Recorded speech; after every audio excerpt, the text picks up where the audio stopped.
Shalom Bapak Ibu Saudara yang dikasihi Tuhan. Seri pengajaran hari ini berjudul ekspektasi. Saudara, kata ekspektasi berasal dari bahasa Inggris yaitu expectation dengan kata dasar expect yang memiliki arti menyangka atau mengharapkan. Dengan kata lain, ekspektasi adalah harapan besar bahwa sesuatu akan terjadi di masa mendatang. Setiap kita pasti memiliki keinginan atau harapan besar di dalam kehidupan ini. Bisa harapan untuk berumah tangga, memiliki keturunan, promosi dalam pekerjaan, jalan-jalan ke luar negeri, atau yang sederhana seperti ganti gadget, ganti motor, dan sebagainya. Tidaklah heran, banyak orang berjuang dan berusaha keras untuk mewujudkan ekspektasi tersebut. Meski demikian, terkadang kenyataan yang ada tidak sesuai dengan apa yang diharapkan atau tidak sesuai dengan ekspektasi. Saudara, dalam kehidupan sehari-hari tentu kita sering mendengar kata ekspektasi. Biasanya kata ini digunakan ketika orang berhasil mewujudkan atau mencapai apa yang diinginkan. Atau justru sebaliknya.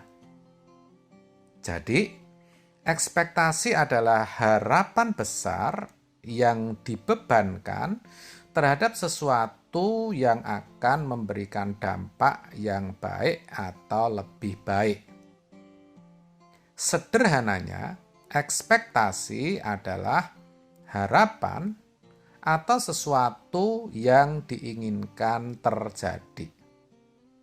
Akan tetapi, tidak semua ekspektasi bisa menjadi kenyataan. Begitulah faktanya, meskipun telah diupayakan dengan maksimal. Nah, dalam kekristenan, bukanlah sebuah kesalahan jika kita memiliki ekspektasi atau harapan pada masa yang akan datang, kehidupan di bumi ini penuh dengan kedamaian. Berharap bahwa bumi ini akan penuh kedamaian, nah itu tidak salah. Bahkan itu merupakan ekspektasi yang baik, kan begitu. Akan tetapi, kita juga harus memiliki sebuah hikmat. Kenapa?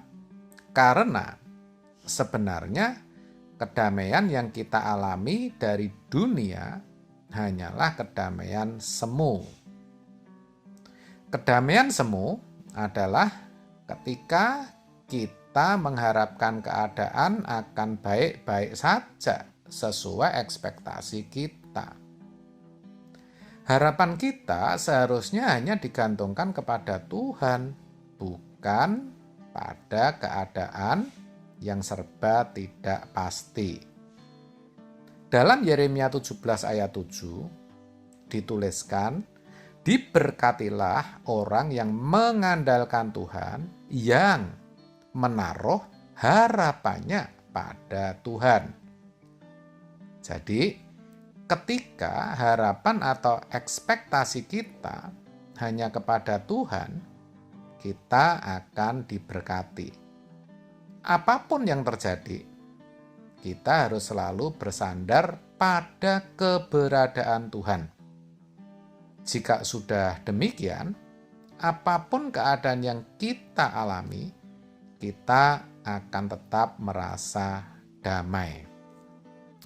Rasul Paulus pun sudah jelas menuliskan bahwa hanya ketika berada dalam Kristus Yesus, damai sejahtera Allah memelihara keadaan kita. Bukan sebaliknya, keadaan yang memberikan kedamaian. Bukan, ya saudara. Karena dalam keadaan damai belum tentu ada Tuhan di situ. Tetapi jika kita berada bersama Tuhan, tentu keadaan apapun akan terasa damai. Ya, karena damai sejahtera Allah yang melampaui segala akal akan memelihara hati dan pikiran kita dalam Kristus Yesus. Filipi 4 ayat 7. Sebab itu, paling tidak ada dua hal yang harus kita perhatikan terkait apa yang dinamakan ekspektasi. Yang pertama, jangan memiliki ekspektasi atau harapan yang berlebihan terhadap suatu keadaan. Yang namanya keadaan, ya saudara, itu seperti cuaca, sangat mudah berubah. Cuaca cerah, ada matahari saja, bisa tiba-tiba turun hujan. Demikian juga tentu kita pernah mendengar, melihat, atau bahkan mengalami ada pembelian yang sudah diberi DP, tiba-tiba batal. Sudah mendekati promosi dalam pekerjaan, tahu-tahu malah diberhentikan. Ini beneran ada loh saudara.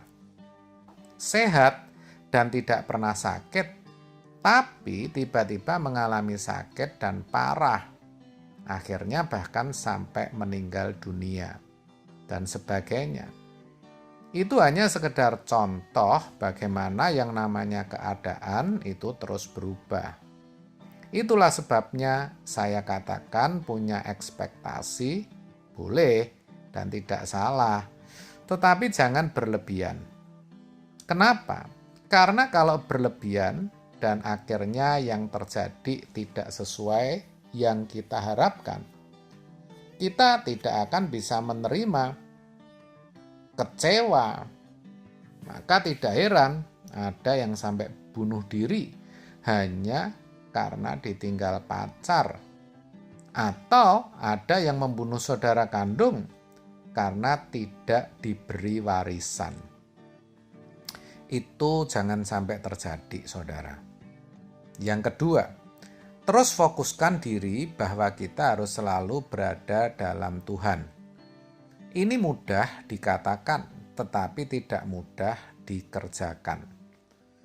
Banyak hal, baik seperti kemudahan, kenikmatan, dan berkat lahiriah yang kita terima, itu justru membuat kita gagal fokus kepada Tuhan. Apalagi yang sebaliknya, tekanan kehidupan, penderitaan, dan ketidaknyamanan, di mana memang seringkali membuat kita fokus kepada Tuhan, tetapi hanya sementara. Dan ketika keadaan tidak berubah atau bahkan semakin memburuk, fokus kita juga berubah. Kita kurang tekun. Jadi, mari kita terus belajar fokus kepada Tuhan saja. Dengan kedua hal itu, saya percaya kita bisa menyikapi ekspektasi dengan benar. Amin. Tuhan Yesus memberkati.